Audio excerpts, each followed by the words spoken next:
At Subway, start your day the flavorful way by adding new guacamole to your favorite breakfast sandwich. Perfectly made with a hint of jalapeno, our guacamole turns up the flavor to your breakfast. Try it today on a hot and toasty egg, white, and cheese. Subway, eat fresh.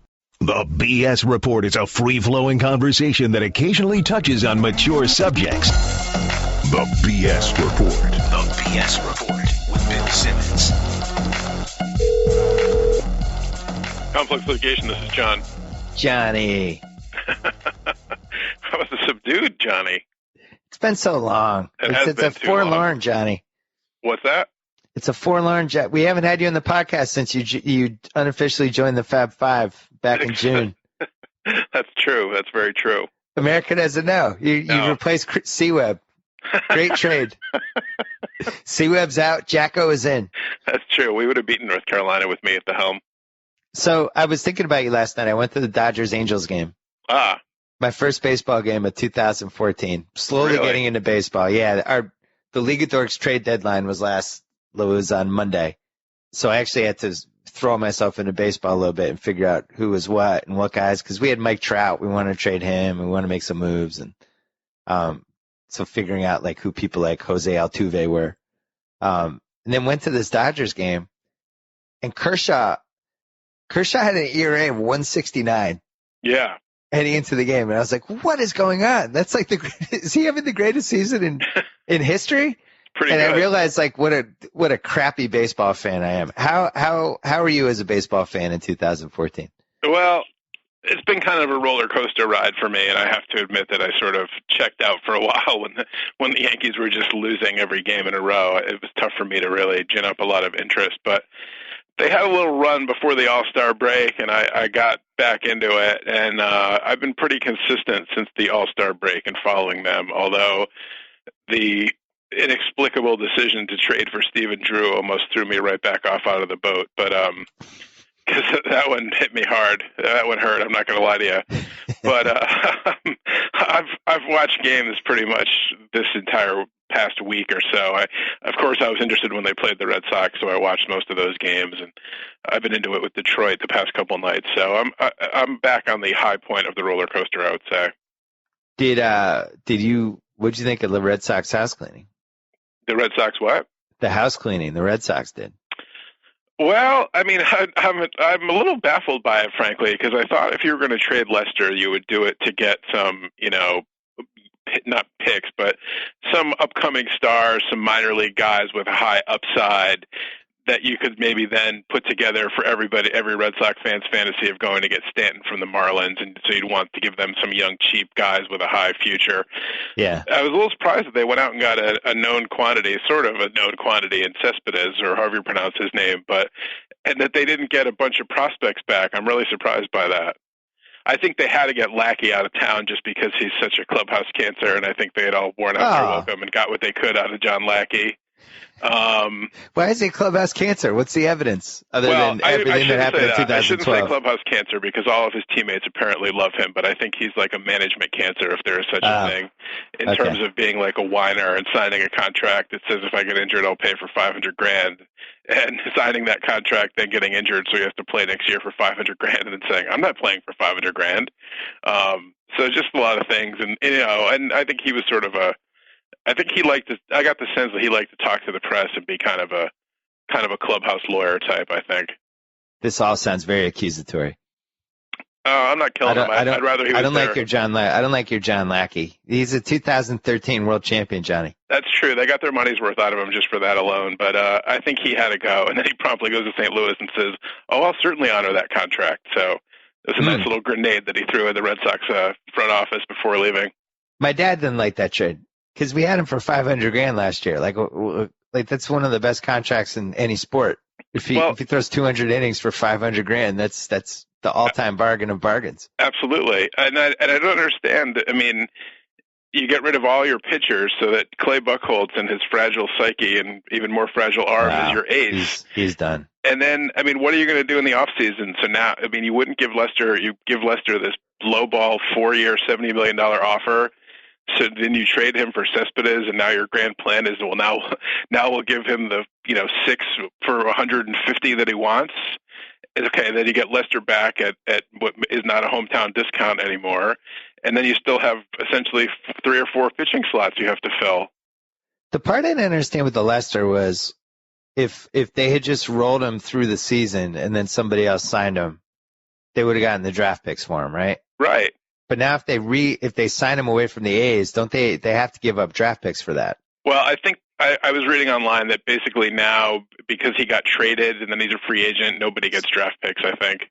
I don't think there's any compensatory draft picks. Oh, that's beautiful then. See, some people made a big deal of this back home. I tweeted something after he left, like, hey, it was fun watching you grow into an ace. Thanks for 2007, 2013. Right, see you in 5 months or whatever. Yeah, see you in 2015. And he favorited the tweet. Right, I saw that. He favorited a couple that he favorited. It was yours probably and somebody 4. else that said, I'll see you back there, yeah. I thought that was interesting, Johnny. Well, I think that's in the emotion of that day of getting traded and having grown up as a Red Sox. But I think I read the article on, of all places, Grantland yesterday about guys who were traded away and then re-signed back with the original club, and it's a short list. Yeah. And the really only superstar guy that did it was Ricky Henderson, who was either from Oakland or had family in Oakland and was really close with the whole A's organization. So, I mean, you could maybe draw a parallel with that in Lester, but I just think once you're out there in the greener pastures and teams like the Yankees start opening the checkbook and throwing massive piles of cash at you, and you no longer can say, well, I've played with one team for my whole career, because now I'm a Red Sox and I'm also an A. Like there's no more cachet of being a lifelong Red Sox. I just think it's a whole, that's a big gamble, I think, for the Sox to think, oh, well, we'll just play this video montage of wonderful moments in Boston and he'll sign here in a heartbeat. First of all, I don't like your pessimism. Second, thank you for the organic Grantland plug. I really appreciate that. That was legit, yes. That article was written by Ben Lindbergh. That's right. Here's the entire list. Ben Lindbergh, by the way, new Grantland hire. Fantastic. Really excited to have him aboard. And, that was a timely article because at the time after you had that tweet, I was trying to think off the top of my head of guys who were traded and then signed with the old team the next season, and I couldn't think of anybody. I kept thinking of David Cohn for some reason because he ended up back on the Royals, but that was years down the line. It wasn't the same year. So, as you said, Ricky was, of all the guys, probably the closest to an in his prime stud. Right. He went to Toronto, then went back to Oakland. Hal Baines, near the end of his career, Baltimore to Cleveland, back to Baltimore. Right. Mike Bordick, Rico Cardi, Sidney Ponson, Austin Kearns, Ishmael Valdez. We don't care about those guys. Right.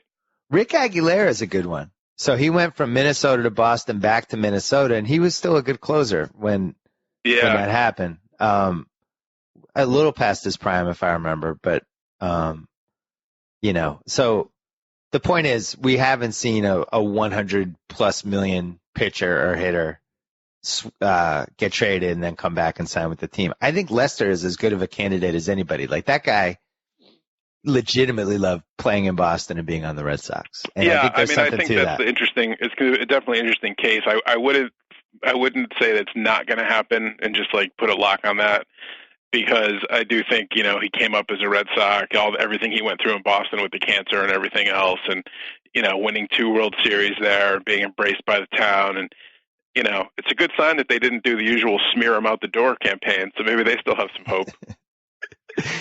They didn't get Bob Holler of the Boston Globe on the line and start dumping things about Lester from a private eye. So that's good.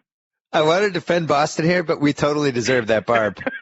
Lester really was the first guy who left who didn't get annihilated on his way out the door. Right. Probably Sherrington had to sit on Lucchino and we're trying to sign him back, Larry. Don't call the Globe. No, cancel Operation Lester smear. We'll put it in effect in November when he signs with the Yankees. Just put it in the back of the file drawer. So I've been thinking about this trade for the last few days. I like Cespedes. I would have been more excited about the trade. In my head, I was like, oh, this would be great. He finally got out of Oakland. That, terrible foul territory, big park. Like that park was awful for him. And then you look at the splits, and his home stats were much better than his road stats. I was like, oh, well, there goes that theory. So now here's the theory I'm sticking to because I'm a gigantic homer. He's won the home run derby 2 years in a row, Johnny. Yeah, a little hangover? No. So, the home run derby doesn't really mean anything, but it does mean one thing. It means you like being on a big stage. You feed off the crowd. You Sure. kind of enjoy the moment. All right, now you're this Cespedes. You come over from Cuba. You know, you've dreamed about playing in America and being part of it, whatever, and go to Oakland. Like, that's one of the top 5 most depressing ballparks. If you're a Cuban slugger, you have this, you know, people barely go unless the tail end of the season when the team is good. That there's certainly no energy whatsoever in that ballpark compared to some of the great ballparks. True. The fences are deep. Now you're putting them in Fenway. And we saw this happen with Manny in 2000. Manny showed up. He just fed off the crowd. He just loved it. He had the best 2-month stretch one of the best 2-month stretches of his career to start out with the Red Sox. And it just was, you know, it was a marriage. It had some ups and downs, but he was great. It was electric when he would come up, and he loved it. He loved playing in Fenway. And I wonder if Cespedes is going to be like that. I don't know. He doesn't seem to have quite the personality of Manny. He didn't put up Manny-like numbers, like Manny had huge numbers in Cleveland. But, you know, regardless of the crowd or how pumped up he was, Manny was a great hitter in Cleveland, too. No, he was. Cespedes is okay. Cespedes is a swing from the heels. You know, I don't know. I'm grasping for straws. What do you want from me? Every Red Sox fan has put so much credence into his performance in the home run derby. Like, I saw a tweet the day of the trade, and it says, Cespedes hit 17 home runs in the home run derby, and the Red Sox outfield all year has 14. In defense of the current Red Sox outfielders, they weren't being thrown 65-mile-an-hour fastballs grooved down the middle the whole season either. Kind of like the home run derby happens, you know? I mean, I'm not sure we put a lot of credence in that. It's a very good point. I have no counter. His on base isn't great. Cannon arm. Very good arm. Here's why I like Jackie Bradley Jr., I mean, they're going to gun people down, no question. I think he's going to be better in Boston than he was in Oakland.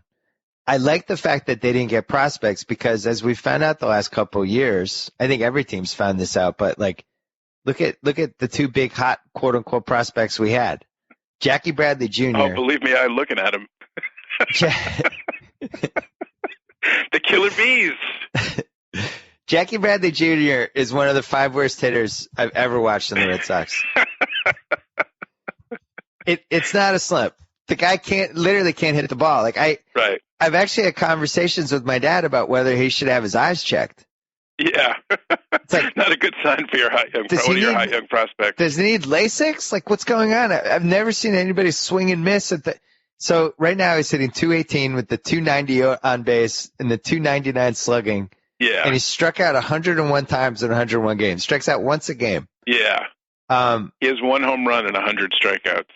I saw somebody wrote, one of the Boston guys back home wrote that about it was a question about is he the new Gary Pettis? Yes. Which sent chills down my spine because Gary Pettis was the worst offensive player I watched in the 1980s. Very good defensively, but couldn't hit the save. Yeah, so it's like, oh great, we have Gary Pettis. Like that's awesome. And then Bogarts, who I'm not giving up on, I love Bogarts, but has not had a great year. Hall of Famer Xander Bogaerts, as you know, as a longtime Red Sox hater that I am, and because the Yankees are wallowing in mediocrity, so all I really have to get past the mediocrity is to wallow in the schadenfreude of the Red Sox situation. Yeah. And I tune in. I'll be watching the Yankees game, and I look on the phone, and if I see that Xander Bogaerts is coming up, I switch the channel to Nesson. Kind of like during the home run, you know, when there's a home run chase, you want to watch like Mark McGwire's at bat to see if he's going to break Maris's record. So I like to put it on to Bogaerts to watch him ground out to third for the 3rd time in the game. And so I had a tweet last week that, because I always refer to him as Hall of Famer Xander Bogaerts because of the hype. So I said when Hall of Famer Xander Bogaerts and Hall of Famer Jackie Bradley Jr., when they meet at about 234 batting average, that's really going to be a special moment for me. And Bogaerts is doing his part because he's down to 238 now. He'd flirted up to 243, but now he's back down to 238. But I give way too much credit to Jackie Bradley Jr. because he might not see 234. I don't think he's seen 234. I think 234 is a distant dream for Jackie Bradley Jr. Unless Pawtucket's involved, I think 234 ain't happening. 234 strikeouts might happen. So, yeah, I mean, these guys, I mean, that's why all I had to hear, I've heard about Xander Bogaerts for like 5 years. And I mean, I guess he was okay in the postseason last year. I have to admit, I didn't see as much of that, but. He had some good at-bats. Worked the pitcher a few times. Exactly. But, I mean, he's been brutal this year, and they move him over to third base, and he's terrible at third base. I mean, he's got some ungodly amount of errors, and he was supposed to have all this pop, and he's got 8 home runs. His on-base is terrible. And Jackie Bradley Jr., I guess, I mean, I saw a thing the other day when they played the Yankees, and they had, like, team leaders and stats. Jackie Bradley Jr. is the Red Sox leader with 7 steals. Because they're like, well, he won't hit for average or have much pop, but he's going to steal bases. He's got 7 stolen bases and 1 home run. They miss Salisbury a little more than I expected. Yeah, and I mean, he's been okay for the Yankees. He hasn't been lights out, but he's really killed the Red Sox. I think his absence. And the reality is, everything hit on all cylinders last year for them for whatever reason. They couldn't make a bad move. Every guy played above his head, and this year they kind of settled back to the mean, I think. So, yeah, the odds of a whatever you'd call this season, the regression season, everyone knew it was coming. Everything went right last year. The 2 big concerns, though, other than the Bradley Bogaerts combo, Pedroia just it's a problem. Oh my Pedroia's God. a problem. It's a problem. It's a good thing you live in L.A. because they'd run you out of Boston on a rail for daring to say anything like that. Gritty Gutty, Dustin Pedroia, the captain, the de facto captain. They made a 9-figure commitment to him, and he has 5 homers. Yeah, he's got a .380 slugging percentage. He just looks like a singles hitter all of a sudden. He's turned into Jody Reed. It's a problem. And not a terrible contract, though. Doesn't he only make like $15 million a year or something?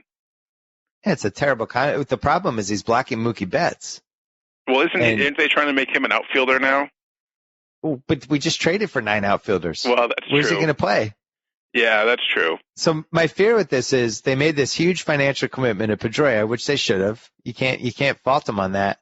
But they also made that commitment under a certain set of expectations. Yeah. And now you have this 30-year-old guy who, I'm looking at his career stats, hit 21 homers in 2011, 15 in 2012, 9 in 2013. He's always in the high 30s, early 40s in doubles. But if you look at the trajectory of his career, it looks like it's going the wrong way offensively.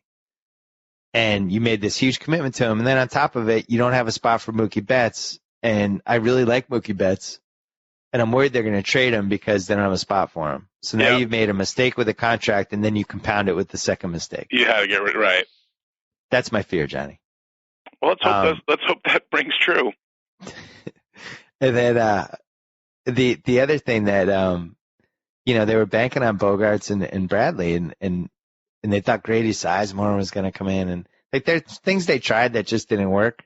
But ultimately, it's a total remaking of a World Series team in less than a year. I mean, other than like the Marlins, I'd be hard pressed to think of another team that lost this many guys in 8 months. It's been a crazy. I mean, I talked about a roller coaster earlier. The Red Sox had an awful 2012. They seemingly can't lose and win ridiculous games and win the World Series in 2013. And then in 2014, they're horrible again. It's really crazy. You take it because you won the World Series, but I mean, you're going to have 2 horrible years sandwiched around an improbable World Series victory. Yeah. You know what I was thinking about the other day, Johnny? We won 3 World Series in the last 9 years. That's true. And you've won 1, and it was totally tainted because you had the biggest cheater other than Bonds of the century on your team. And don't think everyone's not going to think about that first when they think of the 09 Yanks. Wow. You had the ringleader of the Anthony Bosch scandal. The guy who donated so much, who actually donated money to have a thing named after him that was involved with the Anthony Bosch ringleader. He has his own building, the A-Rod building, the A-Rod cheater building. I'm going to give another plug now to ESPN. I saw yesterday that ESPN's TJ Quinn said that supposedly they're singing to authorities and there's a new biogenesis list and there's new names and there's going to be new suspensions. I'm not a religious person, but I contemplated getting out of my knees and praying that Ortiz is on that list. Come on. Oh, my God. If Ortiz is on that list, I swear to God, next to the adoption of my older daughter and the birth of my second daughter, I'm not sure I would have a happier day in my life than if Ortiz is on that list. It would be like Christmas and my birthday times 10,000. Honest to God, I think I would get the list tattooed on me if Ortiz's name was on it. And I have no tattoos at the moment. He's about to hit his 400th homer as a Red Sox player. His 400th home run with an asterisk next to every one of them. Please. You keep throwing the 2003. Please, Santa, all I want for Christmas is Ortiz's name on the new biogenesis list. That's all I ask. I don't ask for a lot. Well, I hope Jeter's on there. How about that? Well, I hope Jeter's. I hope the captain's on there. I saw that TJ Quinn later in the day tweeted that when he said there was a new list, that 50% of the people tweeted at him, "I hope Jeter's on there," and the other 50% said, "I hope it's Ortiz." So tells you the state of things, which is always good to see. If Jeter's on there, I'm going to film a commercial for Grantling where I just keep tipping my tattoo with a whole bunch of pills in front of me. Yeah, the respect commercial. Oh, I couldn't love that anymore. Do you know they asked me to be in that? Really? Yeah, I was supposed to be one of the Red Sox fans. Nice. I said no. I didn't want to be involved in anything with Derek Jeter. I respect that. That's a good call by you. Yeah. You know what? I don't want to go down in history as being in the Derek Jeter commercial. You could have been in the back of the limo between Phil Jackson and Jeannie Buss in a Celtics hat. So, the Yanks. Yeah. Jeter's farewell season, 3 homers, the 333 slugging. It's been a little rough to watch. Well, he's improved lately, though. He's been all right. I didn't realize he improved. What's he improved at? Well, he's getting a lot of hits, getting on base. Had a really good play last night against the Tigers, a good defensive play. And, he's going to pass Yoenis Wagner on to have the 6th most hits in the history of Major League Baseball. If he had not lost all of last season to injury, he would have been had the 5th most hits in history over Tris Speaker. You look at the list of names, and it's like Rose, Cobb, Hank Aaron, Tris Speaker, Yoenis Wagner, and then Jeter. It's ridiculous. He's going to pass Yoenis Wagner, but there's somebody else I'm missing. Stan Musial, Stan the Man, I think, is on the list too. Pretty incredible. Jeter has 16 extra base hits and 405 at-bats. Yeah, doesn't have the pop he used to. He's not getting any younger. He's not embarrassing himself either. He's not hitting like 150. If you're Jeter, with like these last 6 weeks, you guys are in the hunt, right? You're in the hunt for a playoff theoretically spot. For the second wild card, yeah. Why not just go out with a bang? Cheat the living hell out of cheating. Well, every PD in the book. That's what I was thinking about yesterday, like with this new biogenesis list when TJ Quinn said have people want Jeter on it. If Jeter was on it at this point, because Major League Baseball has so much invested probably in it, not as much as the Yankees, but they have things invested in him being pure and his farewell tour and the ambassador of baseball. There's no way they would ever leak that if he was really on the list. I think Selig would cover that up, don't you think? Yeah. I mean, Selig would probably look at it. I think he'd ask the nurse to take his tapioca away so he could look at the list, get his reading glasses, maybe wheel him over to a better light, and I think he would be like, cross that one off. Yeah, so I think you might as well let it fly at this point. What's the difference? By the way, I think there's about maybe 19 NBA players that fit that same category. Fit what category? Just the let's take that name off. Oh yeah, of course. So we failed the test. Let's turn that 6.2 into a 2.2. Nobody will know. For testosterone level. What? It was 6.2? Well, maybe it was 2.2. Right. I think it was. Yeah, I think that happens. Jeter should just let it fly. What the hell? The Yankees need something because their problem is they have no offense whatsoever. Yeah, Brian I was looking at your offense. Who I was so excited about, I'm so disappointed in him. It's ridiculous. And Carlos Beltran, I knew they were going to get nothing out of, and that's proven pretty much true. Their best player has been Brett Gardner, which tells you all you need to know. Their best offensive player, their best all-around player, really. He's been fantastic. Brett Gardner is speaking of cheating, what is it? What else does this guy have to do? Just came together at the right time. He's young. He learned to play the game. That's all. I hope the Very people favorable listening, 4-year, $52 million contract for the Yankees, too. Very good signing. I hope the people listening realize that when JackO and I do a podcast, part of the podcast is we just accuse players on the other person's favorite teams of cheating. And we don't actually mean it. This is just what we do. Yeah. Well, I'm sure when new commissioner Tom Werner gets the job of Major League Baseball commissioner that the Yankees will be in a world of trouble when that happens, and the Red Sox will have even smoother sailing than they have now. So, is that possible that Tom Werner could be the next baseball commissioner? I hope not. Because what a stroke of luck for the Red Sox. Yeah, funny how that works. If Stephen Drew becoming a Yankee didn't finish me, Commissioner Tom Werner that'll be my farewell tour. God, that would be incredible. From if you think about how the Red Sox hoard out Fenway Park.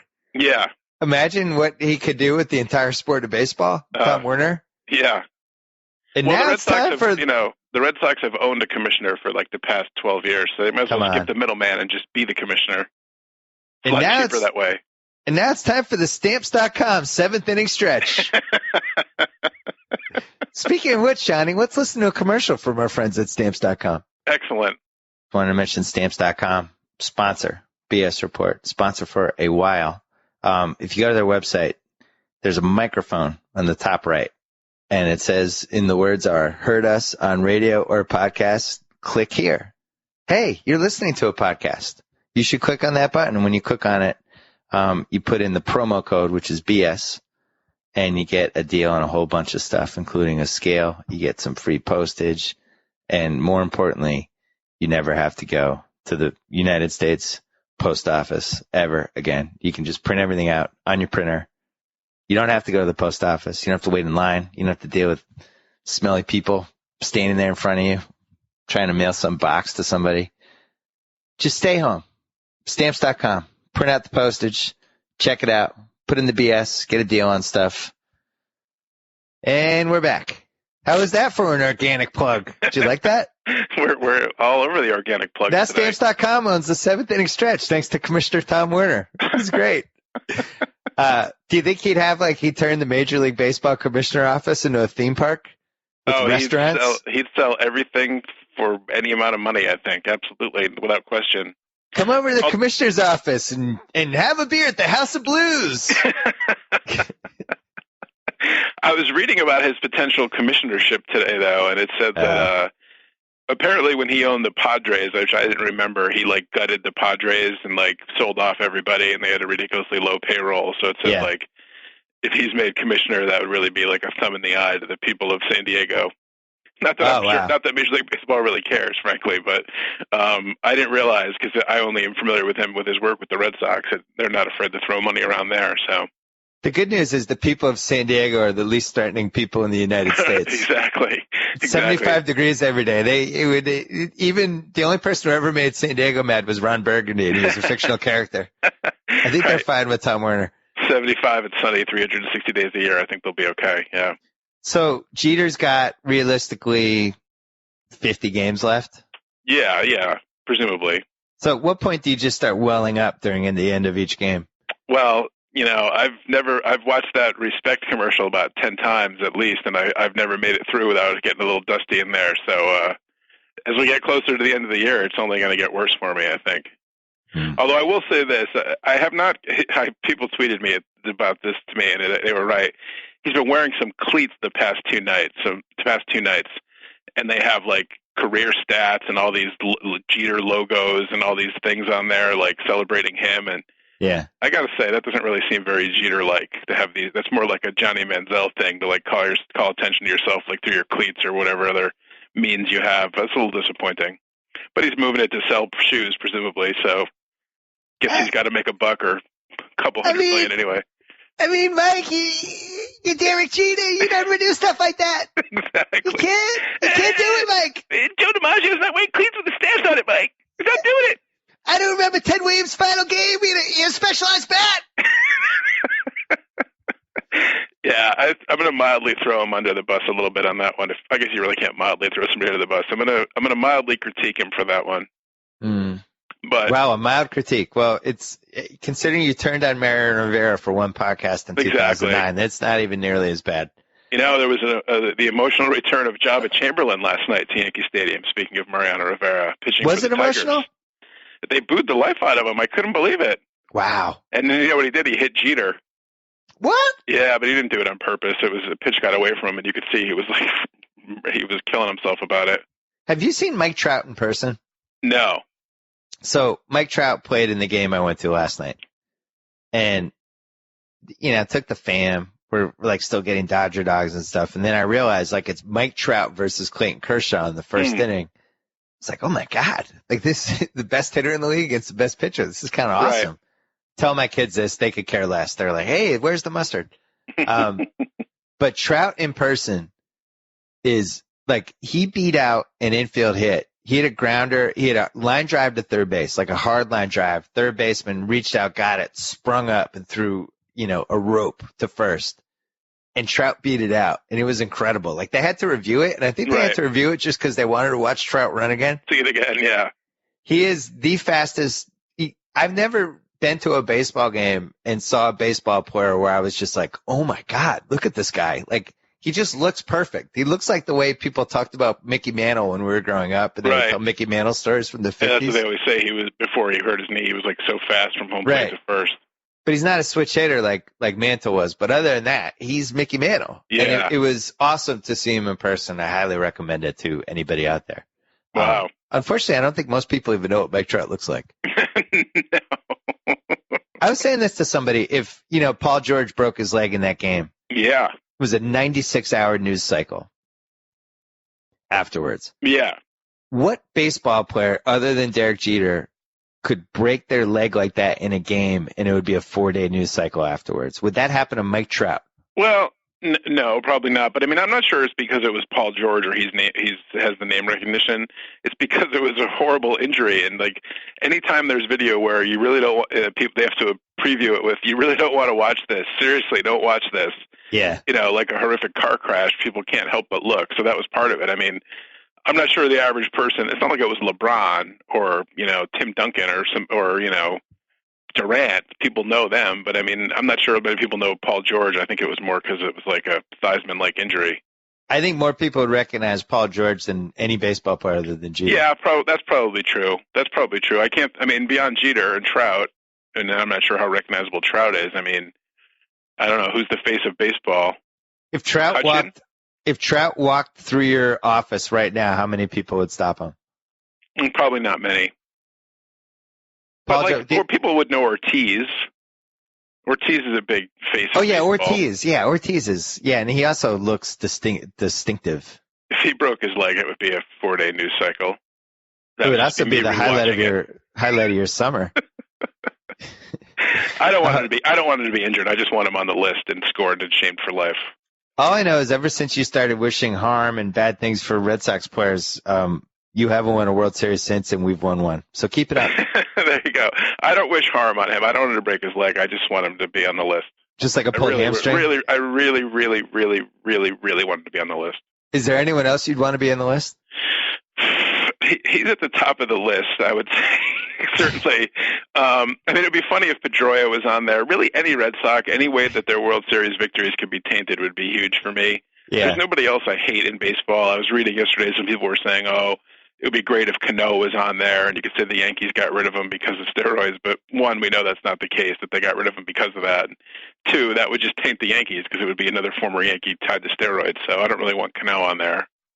My wish list would be Jeter 1. Yeah. Jeter 2. Yeah. I'm going to put him on twice. Rivera would be 3. I feel like that would be like people might not be able to go to work the next day. They'd be so devastated in the New York area. Oh, yeah, that would be brutal. I would love that. And then 4, probably everyone else on the Yankees. It would be a tie. It's just a giant tie. Hey, tell us about the Nixon documentary that you were in love with. No, that was Joe House. Oh, that was Joe House? Joe House texted that as a recommendation. Oh, I thought that text was from you. No, that was from Joe House recommending that, yeah. There was a Nixon documentary that Joe House saw before you? Yeah. Joe House tuned into that one and said that we should watch that, yeah. I might have to call Joe House. I want to know more about the Nixon documentary. That might have to be on your 4 millionth basketball podcast. It's August. Of July, right, yeah. People care about the hoops in August. Yeah. Well, it's been a big off season for the NBA, so it's justifiable. Guys are breaking legs. LeBron's going home again. It's a lot going on. Yeah. All right, Johnny. All right, buddy. Oh yeah, that's it. We don't really have any TV shows to talk about. We don't watch the same TV shows anymore. No, it's sad. You just watch like the History Channel and Bio. I don't have Bio, but the History Channel, yeah. All right. All right, buddy. We'll talk to you later in the month. April, sure. Start of next year's season.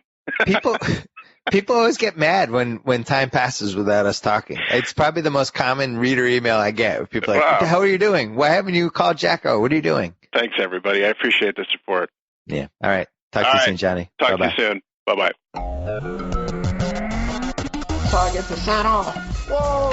Thank you for downloading the BS Report with Bill Simmons. Too much fun. Check out more podcasts at the iTunes Music Store or at Podcenter at ESPNradio.com. Peace out.